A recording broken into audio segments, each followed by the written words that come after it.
Não tem como o cara fazer a pirâmide do Egito do jeito que ela foi feita. A pirâmide do Egito, ela tá no centro da Terra, centro de gravidade da Terra, e tá apontada para a direção norte, sul, leste, oeste, com erro de quase de 0,000, porque com o tempo tem a declinação magnética vai mudando. Para a época que foi feito, o erro foi 0. Como é que um ser humano que não sabe o que é topografia, geografia, astronomia, não sabe o que é matemática, não sabe o que é um cálculo científico, vai saber que ali é o ponto exato de uma lat-long, cara, um erro 0, que é o que faz isso hoje, é o que a gente chama de relógio atômico, apontado certinho, norte, sul, leste, oeste, no centro da massa gravitacional da Terra. E outra coisa, quando você pega a latitude da pirâmide do Egito, a maior que tem, a de Kéops, e você transforma a latitude em casa decimal, olha a sua brincadeira, vai dar igual a velocidade da luz.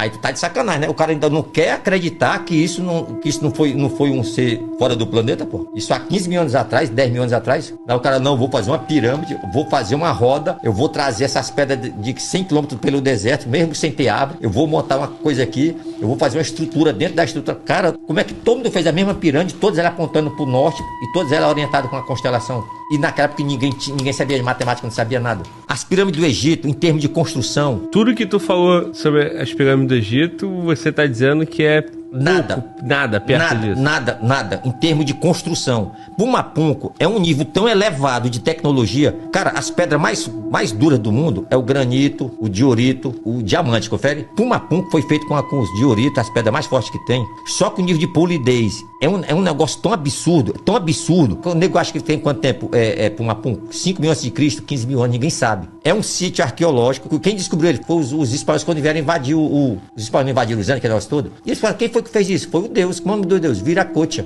Como? Viracocha.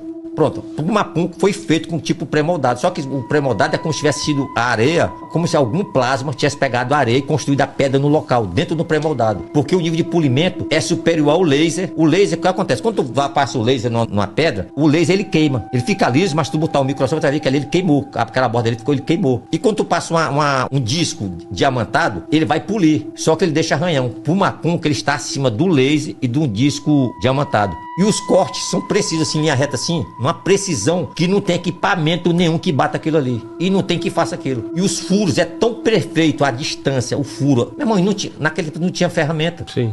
Não tinha ferramenta. Só que é o seguinte, os pré-moldados um encaixa no outro. Foi feito para encaixar. Como é que tu explica isso? O cara, não, é que veio da pedreira. Realmente tem pedreira, só que a pedreira tá a 100 km de distância, 120 km de distância. E não tem como levar porque não tem árvore. O cara, não foi árvore, não tem, porque lá tá 3.800 metros de altura, é montanha. Não nasce árvore. E o corte, e esse corte não tem ferramenta no mundo até hoje para fazer um corte desse. Não existe no planeta hoje uma ferramenta. Vou fazer com o mesmo nível de polimento. Não faz.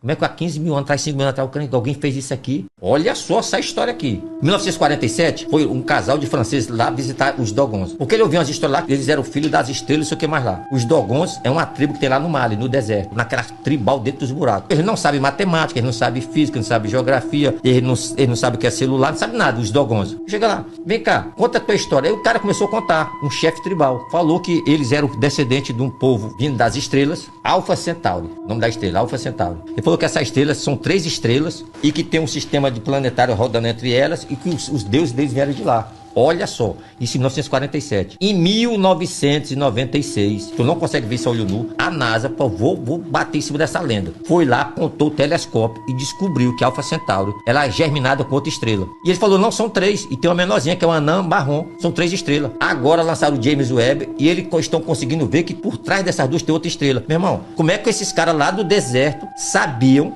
que existiam essas coisas, cara? Daí a NASA, e agora, meu irmão? O que é que a gente faz? A gente desmente, a gente fala que não é para falar sobre isso, que isso é tudo mentira, que isso é verdade. Descobri uma coisa, estudando a história dos fenícios no Brasil, quando Salomão mandou pegar o ouro de Ofir. E tem um relato medieval que eu li e eu sei onde é esse lugar. Ilha da Trindade. Sabe qual é o nome Brasil em fenício? É Basil. Basil significa vermelho, fogo, ardente. Se tu pegar uma foto da Ilha da Trindade, tu vai ver que a Ilha da Trindade é vermelha da cor de fogo. E tem eles explicando que quando eles vinham pegar o ouro de Ofir, eles paravam numa ilha, que a ilha sumia no meio do Atlântico. E quando tu tá indo pra Ilha da Trindade, acredite se tu quiser, a Ilha da Trindade some na tua frente, mano. Eu tenho uma foto aqui provando isso aqui. A Ilha da Trindade, ela fica a 1.200 km do Brasil. Tá na cadeia abissal. Lá não passa avião, não passa lá, não é rota de nada. É o ponto mais misterioso da Terra, chama-se Ilha da Trindade. E como é que chega lá? Só navio de marinha. Só quem pode ir lá, marinha ou algum pesquisador convidado. E ela é vermelha da cor de sangue. Vermelha, ela é tão vermelha. Ela é minério assim. E ela já foi toda, como é que se diz? Ela foi toda garimpada ao longo dos milênios, ela. E tem os relatos dos fenícios dizendo que eles iam no meio do Atlântico, chegavam na Ilha Misteriosa. E eles paravam nessa ilha, a ilha era vermelha, só tinha um ponto de desembarque, assim, meu irmão, tu chega lá, bate certinho, cara.